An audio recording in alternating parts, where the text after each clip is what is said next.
is some of these girls are actually having barcodes tattooed on them with underneath the inscription of the man who owns her, so he can sell her. This isn't some faraway issue, but this could happen really to a friend, a neighbor, or your family.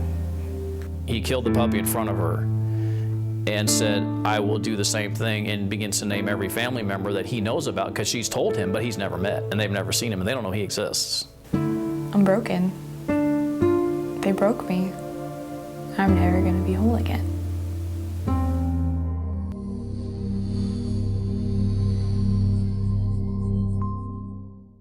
The sex trafficking is really coercion and forced manipulation of any person to perform a sexual favor for really anything in return. A lot of people think it has to be money, but a lot of times with kids who are particularly under the age of 16, a lot of times it's an enticement with just simply a place to stay. It could even be as simple as food. It's called survival sex. I've yet to meet a girl who's been sold for sex, whoever told me that I got to keep the money I made. Never happened. So what happens is these pimps and these traffickers, they sell the girls, and then the money is collected and the girls never see a penny of it. It really is an issue of slavery. One of the common types that is used for recruiting is what's called the older boyfriend. So there may be a girl who is befriended by a boy or a young man, and he may shower her with affection and gifts and persuade her in thinking that they're having a boyfriend-girlfriend relationship, when he may in fact be a trafficker or working for a trafficker, and the intention really is not to have a relationship with her, but to get her engaged in this, for them, a business. One of the reasons why people need to care about this is if kids are growing up being sold for sex, they are never going to be able to have good, healthy relationships on their own at some point and be contributing members of society. The misconceptions of sex trafficking are that, well, we understand it's happening in exotic countries like India and Cambodia and Thailand.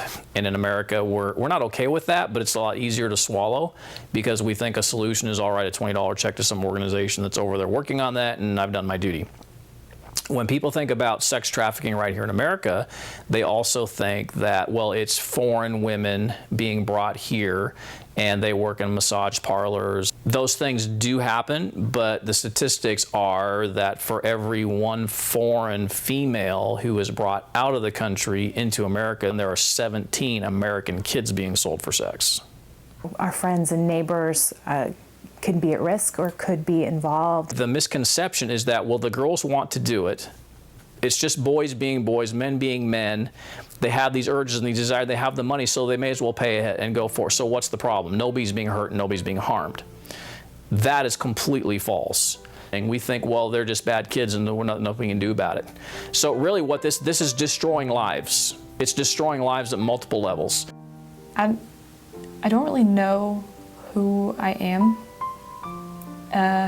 Still trying to, I don't know, find my own way, I guess. People are always like, oh, you've already done that, you've already prostituted, you've already been a call girl, a hoe. I mean, they say I'll always be that.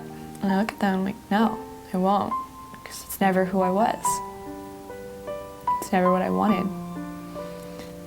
They steal from us, the people who put us in the sex trafficking. I mean, our sense of self, freedom, our independence, our ability to be comfortable in our own skin, it's completely gone once you've been in that environment.